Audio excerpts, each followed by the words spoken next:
सम्मानित प्रबुद्ध वर्ग, प्यारे बच्चों, जैसा कि आज हमारे कार्यक्रम का जो आयोजन है वो बेटी बचाओ बेटी पढ़ाओ को लेकर है। सभी बेटियों ने अपने विचार रखे और अब से नहीं 2015 से ही हम लगातार इस मुहिम का हिस्सा बने हुए हैं। धीरे धीरे भारत के अंदर परिवर्तन भी आ रहे हैं। महिलाओं की दिशा में और जो उनकी दशा है वो आगे बढ़ रही है और वो प्रगति कर रही हैं, इसमें कोई दो राय नहीं है।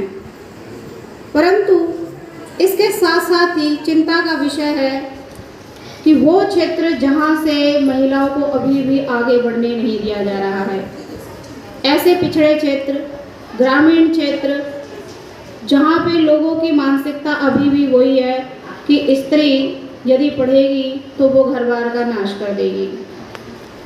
और ये प्रवृत्ति बड़ा ही दुखद है कि पढ़े लिखे लोगों में भी है, कहीं कहीं, सभी का मैं नहीं कहूँगी, कहीं कहीं है।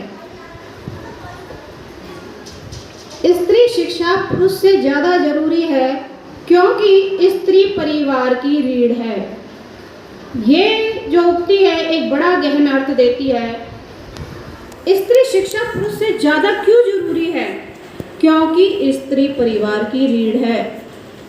रीढ़ का मतलब आप जानते हैं, रीढ़ के बिना क्या आप चल सकते हैं? नहीं। मैं पुरुष शिक्षा के विरोध में नहीं हूँ, पुरुष शिक्षा जरूर होनी चाहिए, पर यहाँ बात है ज़्यादा जरूरी किसकी है? स्त्री शिक्षा। परंतु हमारे देश में उल्टा हुआ जा रहा है कि पुरुष शिक्षा पर ज़्यादा जोर था पहले से ही। मानसिकता के कारण ऐसा नहीं है कि सरकारें नहीं चाहती, वो तो चाहती हैं, परंतु लोगों की मानसिकता अभी बदली नहीं है। जब पहली माँ, जो बच्चे की पहली माँ है, वो अशिक्षित रहेगी तो आप बताइए कि वो बच्चा कैसे शिक्षा ग्रहण करेगा? नहीं करेगा। पुरुष की जननी भी तो स्त्री ही है, तो उसका तो शिक्षित होना बहुत जरूरी है। इसीलिए स्त्री शिक्षा बहुत जरूरी है। वो पुरुष को भी पढ़ाएगी, स्त्री को भी पढ़ाएगी। कन्या भ्रूण हत्या, दहेज प्रथा, बाल विवाह, कितनी सारी कुप्रथाएं हैं, ये सारी महिलाओं को लेकर ही क्यों हैं? पुरुषों के लिए क्यों नहीं है? बेटी बचाओ के भीतर ही बहुत सारी चीजें हैं। बेटियों को किससे बचाना है? दहेज से। बेटियों को बचाना है अशिक्षा से। बेटियों को बचाना है भ्रूण हत्या से। और बेटियों को बचाना है उन लोगों से जो उसकी सुरक्षा के लिए खतरा पैदा करते हैं। हमारे देश में वैदिक काल में मैत्रेयी, गार्गी, अपाला, घोषा, माता सीता, ये सारी ही स्त्रियां थी जो पढ़ी लिखी हुई थी। हमारा जो वो समय था बड़ा ही स्वर्णिम युग था। तब तो कभी भी स्त्रियों ने समाज को बर्बाद नहीं किया, परंतु धीरे धीरे ऐसा मानसिक जहर हमारे भीतर पैदा किया गया लोगों की दिमाग में कि वो सोचने लगे कि स्त्रियां पढ़ी लिखी होंगी तो घरों को बर्बाद करेंगी, जो बिल्कुल ही गलत धारणा है। स्त्री जब शिक्षित होगी तो वो अपने बच्चों को पढ़ाएगी। इसके साथ साथ दहेज प्रथा, कन्या भ्रूण हत्या और कितनी सारी जो बुराइयां हैं उनको काट देगी ज्ञान की तलवार से। इसलिए स्त्री शिक्षा बहुत जरूरी है और ये जो कार्यक्रम है इसी वजह से ही ये हो रहे हैं।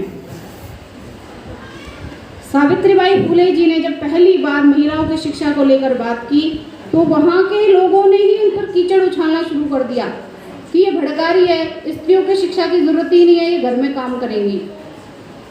वो उनसे हारी नहीं, वो आगे गई, उन्होंने पहला विद्यालय खोला और उसके बाद फिर जो लड़कियां वो पढ़ने लगी। और आज आप देख सकते हैं हमारे समाज में, हमारे देश में महिलाओं की स्थिति पहले से अच्छी है, परंतु हमें और अच्छा बनाना है क्योंकि यह स्थिति अभी 64% ही ठीक है, जबकि सृष्टि का आधा भाग है स्त्री। आधे भाग को यदि हम पूरी तरह से शिक्षित नहीं करेंगे तो आप बताइए कैसा समाज होगा। आज मैं आधुनिक युग की नारी को लेकर एक कविता कहना चाहती हूँ, क्योंकि कहीं ना कहीं समाज जब स्त्री पढ़ जाती है तो उसका विरोध करता है। मेरे विचार तुमसे मेल न खाएंगे, मैं आधुनिक युग की नारी हूँ। मेरे विचार तुमसे मेल न खाएंगे, मैं आधुनिक युग की नारी हूँ। मैं शिक्षित और उजियारी हूँ, आधा भाग मेरा धरती पर, मैं सबको कहने वाली हूँ। आधा भाग मेरा धरती पर, मैं सबको कहने वाली हूँ। मेरे विचार तुमसे मेल न खाएंगे, मैं आधुनिक युग की नारी हूँ। मैं जननी अन्नपूर्णा सिंहनी बन अपनी संतान की रक्षा करने वाली हूँ। मेरे विचार तुमसे मेल न खाएंगे, मैं आधुनिक युग की नारी हूँ। कर्तव्य और मर्यादा में रहकर चलने वाली हूँ। मैं अपने अधिकारों के प्रति सजग रहने वाली हूँ। आज जो आए अस्मिता पर आवाज उठाने वाली हूँ। मेरे विचार तुमसे मेल न खाएंगे, मैं आधुनिक युग की नारी हूँ। धन्यवाद।